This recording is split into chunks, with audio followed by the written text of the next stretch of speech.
Bismillahirrahmanirrahim. Assalamualaikum warahmatullahi wabarakatuh. Hai, halo teman-teman mahasiswa informatika. Pada kali ini kita akan membahas tentang UI desain menggunakan Figma ya. Mungkin sebagian besar dari kalian ada yang sudah tahu ya atau sudah mendengar tentang aplikasi ini. Mungkin ada juga yang baru saja tahu ya. Oleh karena itu, bahasan kita kali ini adalah apa itu Figma ya, bagaimana cara registrasinya, frame di sini, membuat frame bagaimana, membuat teks bagaimana, membuat rectangle, flash image ya, dan kita akan mencoba workshop ya, tutorial membuat desain dari user interface mobile banking ya. Oke, kita mulai saja. Apa sih Figma ya? Figma itu design tool ya. Keunggulan dari Figma ini adalah web based. Jadi pengguna Windows, Linux atau Mac bisa menggunakan design tool ini. Caranya cukup mudah. Kita hanya tinggal membuka figma.com lalu sign up jika kita belum punya akun di situ dan login kalau sudah punya akunnya. Nah, untuk membuat sebuah desain user interface, paling tidak teman-teman itu harus sudah bisa membuat yang namanya frame, teks ya, rectangle, dan input gambar di sini. Sebelum kita masuk ke Figma-nya, terlebih dahulu teman-teman sebaiknya membuat wireframe-nya dulu ya. Sketsa ya, low fidelity di sini cuman pakai pulpen sama kertas agar ketika nanti sudah di bidang kerja Figma-nya kita nggak kebingungan dan tidak banyak revisi di situ ya. Kita bisa mulai sketsa, apa halaman pertama misalnya login ya. Terus masukkan password di sini, masukkan PIN, lalu muncul halaman menu utama ya, dan history dari transaksi-transaksi yang terjadi kalau misalnya kita mau bikin aplikasi mobile banking. Lalu pilihan transfer, misalnya bisa langsung lewat kontak gitu ya. Apa saja sih yang bakal diinputin di situ. Nah, kita rencanakan.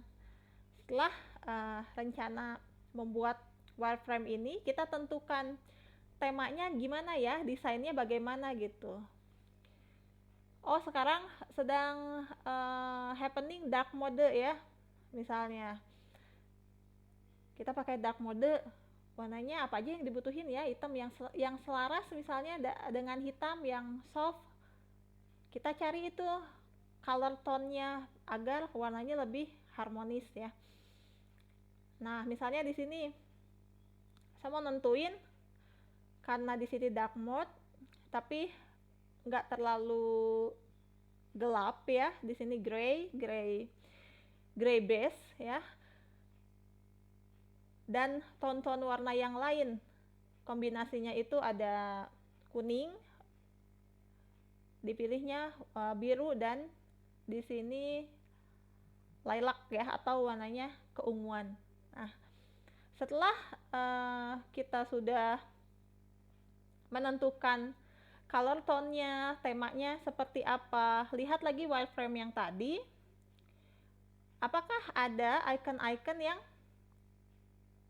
kita perlukan yang harus di-download gitu? Karena kan kalau kita base-nya bukan orang desain ya, bukan orang DKV, jadi kita sebaiknya gunakan aset-aset yang free karena itu lebih rapih dan lebih memudahkan kita gitu daripada kita bikin sendiri. Misalnya di sini, oh nanti ada icon home gitu. Kita cari nanti iconnya. Banyak kok UI kit yang free yang tersedia. Kalau teman-teman cari ya, itu di-download aja nanti biar aset-asetnya lebih enak dilihat, dan kita masukinnya lebih gampang gitu, asetnya nggak harus bikin dari nol ya. Di sini ada icon-icon yang diperlukan tadi, misalnya home, wallet ya, atau icon dompet. Di sini karena mobile banking identik dengan keuangan kan, saya mau ada fitur message di sini. Kita cari nanti icon message-nya gimana, history ya, apa icon yang bisa mewakilinya sehingga orang tidak bingung. Lalu keyboard HP ya, biasanya kan masukin password, masukin pin di sini. Kita cari yang gratisan. Dan avatar ya, kalau dilihat di sini avatar itu juga perlu kita cari iconnya. Nah, ini di list ya kebutuhan aset image yang diperlukan aplikasi kita nantinya yang mau kita kembangkan. Nah, setelah mencari, di-download dan dimasukkan ke dalam satu folder tertentu, jadi kita nggak bingung. Saya udah dapat ini icon avatar orang dari luar negeri, nggak apa-apa lah ya, dari luar negeri. Nah, di sini juga dapat aset keyboard HP ya, lumayan lah, jadi mengurangi beban pekerjaan. Toolbar tadi, kayak misalnya tombol home ya, di situ ada pesan, ada history.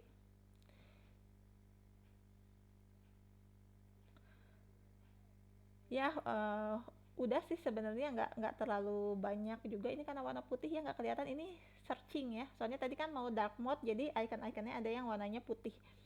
Maaf kalau tidak tampak, tapi nanti kalau backgroundnya gelap pasti dia kelihatan. Nah, kita kembali ya ke Figma-nya, figma.com dulu. Belum saya close tadi nih.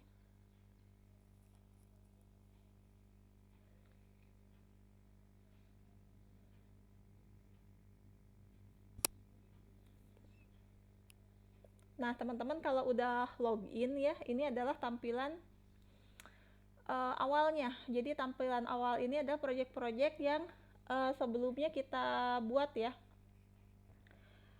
Jadi selain membuat user interface aplikasi ya, dia juga bisa bikin slide. Jadi di Figma ini loh, kalau misalnya mau coba, cuman kalau kita ekspor ke PDF dia biasanya besar ya ukurannya, tapi bagus sih kualitas gambarnya. Bisa teman-teman juga kalau mau bikin slide pakai Figma ya. Nah, ini halaman awalnya nih. Lalu kita mau bikin project ya, project baru. Itu teman-teman bisa ambil langsung dari template ya, template yang tersedia. Di sebelah kanan kalau kita lihat, nah dia udah nyediain template mau misalnya kita develop di iPhone gitu, di desktop, atau di device yang perbandingannya berapa, bisa kita tinggal pilih ya presetnya ya, itu ya ukuran dari layarnya, device-nya, desainnya mau seperti apa, bisa langsung juga dipilih di sini. Tersedia UI kit ya, kayak tadi misalnya icon ya, color tone-nya biasanya di situ, komponennya sudah tersedia, kita bisa tinggal kopas ya. Atau mau bikin presentasi, wireframing. Kalau misalnya tadi kan gak rapih ya, saya bikin pakai pulpen aja, pakai kertas. Nah, kalau di sini lebih enak kelihatan ya, dilihatnya lebih enak. Juga mau export files yang sudah ada di komunitas ini juga bisa teman-teman ya, ada yang free juga, sehingga tidak memberatkan lah gitu. Ini masih sampai di halaman awal, kita lanjut di part 2 ya.